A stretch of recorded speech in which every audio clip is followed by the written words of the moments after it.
Hello everybody and welcome to the ESI Digest, where we run through the biggest stories of the esports business industry this week. I'm your host, Tom Daniels. I am the new sub-editor of Esports Insider, so nice to meet you. And let's jump straight in with some of the biggest stories, like I've said, of this week.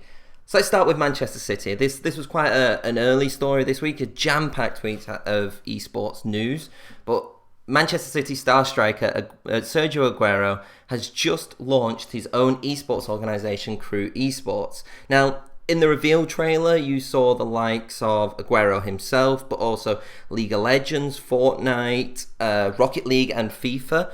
And it seems that that kind of highlights to me that this isn't going to be an esports organisation which is just going to stick with FIFA. However, it has been revealed now, later on, that the first signing has been an Argentine FIFA player, which I think does make sense from a business standpoint, given the fact that Sergio Aguero is Argentine and it's probably where they're going to associate themselves with. However, in the actual reveal trailer itself as well, it also says that the likes of North America, Europe were also highlighted in the trailer as well. So maybe that's a bit of hints that while it might be South American based right now, maybe they will develop into other titles. And I think this kind of shows the shift which is happening, I think, in terms of sports personalities and sports athletes investing into esports. We've seen it gradually, I think, over like the past couple of years.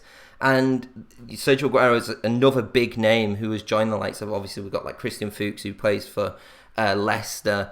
The most notable one recently right now, David Beckham as well, along with other athletes in other sports as well who have jumped onto this esports train. So it would be really interesting to see how kind of Crew Esports develops. Not much has been known apart from the fact that there's a launch and they've got a FIFA player, which is kind of like the traditional style. But it will be interesting to see how they continue and how they push on and how they market themselves.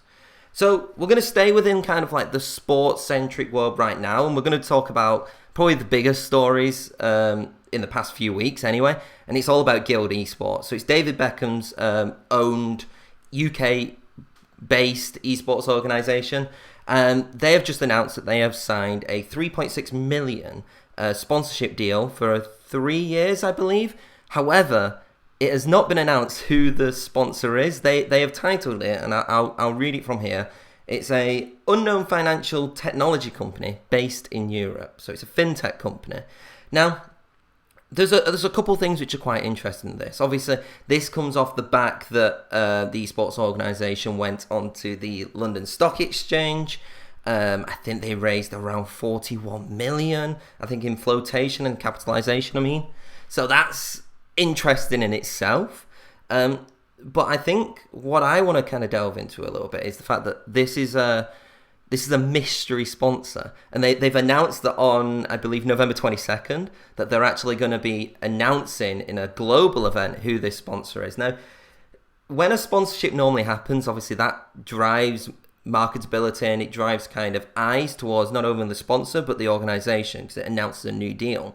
But this feels like they've changed it up by announcing the announcement of basically the fee, which is a substantial fee for a sponsorship, I would say, especially in esports right now, and then they're going to reveal out of it. So it's another kind of way that Guild have kind of branded themselves and have made themselves kind of step out by announcing something and then building it around kind of the hype around who this sponsor is going to be. I believe it will be like the first major sponsor that Guild Esports has actually acquired as well. So it's really slowly showing the development of this brand. Kind of similar to what I was saying with Crew Esports, where it's like, how will they go in the future? Like, we're kind of seeing this a little bit more with Guild, where they've already announced recently that they've signed a Valorant team. So they're already stepping away from that traditional kind of football goes with football esports. They've gone straight into it with a Valorant team and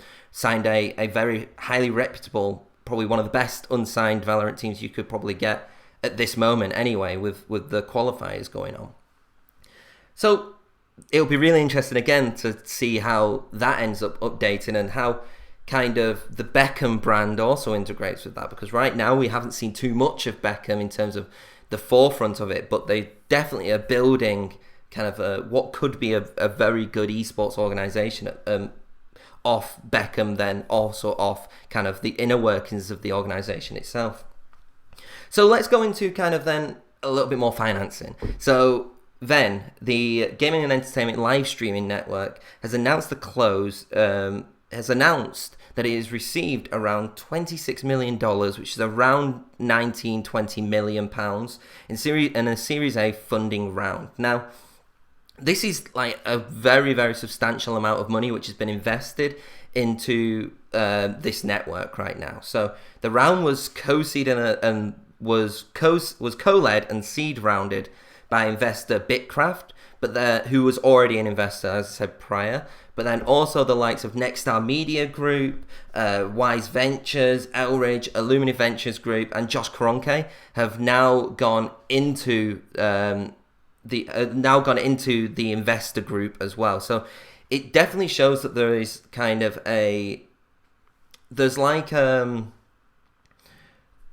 there's a passion towards, I think, going for this type of medium right now in esports.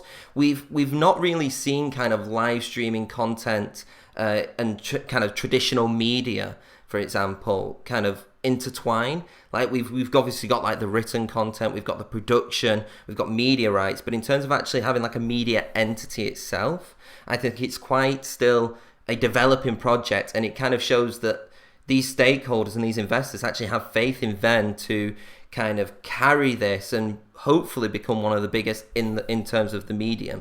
With the amount of money which is being invested in, I think it kind of builds a lot of hype naturally because of the amount of money, but you've also then got to be cautious that this is a lot of money being invested into a group which right now has not kind of made it in the sense of what the potential of what the sector could be right now. So it is a little bit of a risk, but it's also a risk which could very much pay off in the future, especially as the esports scene develops from a business standpoint, from a media standpoint, and especially from a content standpoint as we go forward.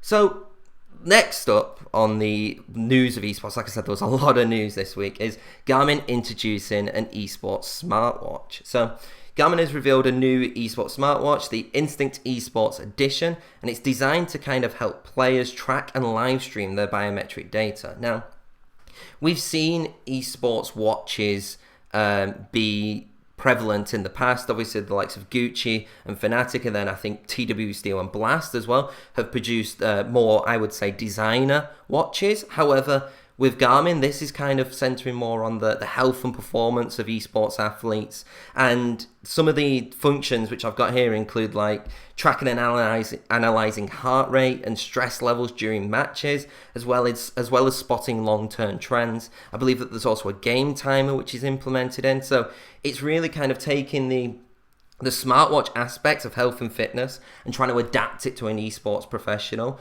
I think in terms of niche products, it is quite a niche product, but it's one of those products where I think, especially with an emphasis being putting on health and fitness right now in the industry, it will certainly attract a lot of attention. And we've seen already from like after publishing the story that there are a few people who have said like, oh, this is great, we want to buy it. And so it kind of lends itself to that market.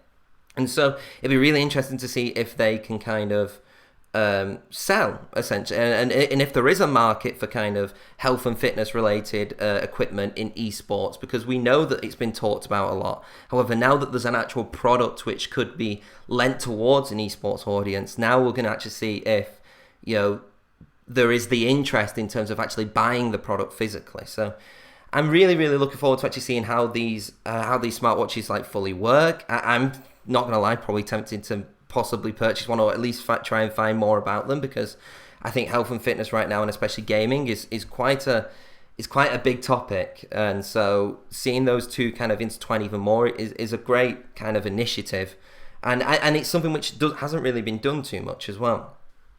So the final story of the week was Blast Premier partnering with Nuba Technology ahead of the Blast Premier Fall Series. Now, a little bit more of a sponsorship story, this one.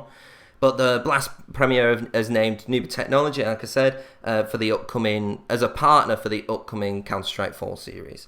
Now, as part of this, the Newbie Technologies' new gaming phone, the Red Magic 5S, will be promoted throughout the competition. I believe that these on-air staff will also be given the phones to kind of test out during broadcast, and then the standard thing of like giveaways will also be given out, and the chances of getting like behind the scenes access and other prizes along the competition. Now, what's really interesting about this is the fact that like it's another kind of brand which is trying to associate itself with esports, but not just through like, and it's no like there's sponsorships for everybody. And what I'm saying is that because you've got like the fact of Doritos and and Pringles. I don't know why I'm thinking of crisp brands, but those are essentially going to an esports market, but they're not kind of related exactly to that market. However, Nuba has built a gaming phone built for, again, a bit like the watch, built for kind of gaming, and of trying to now implement that and push that into a organization, into a product as well. So during the matches, you'll get in-game promotion, I believe, of Nuba technology, or at least the phone itself.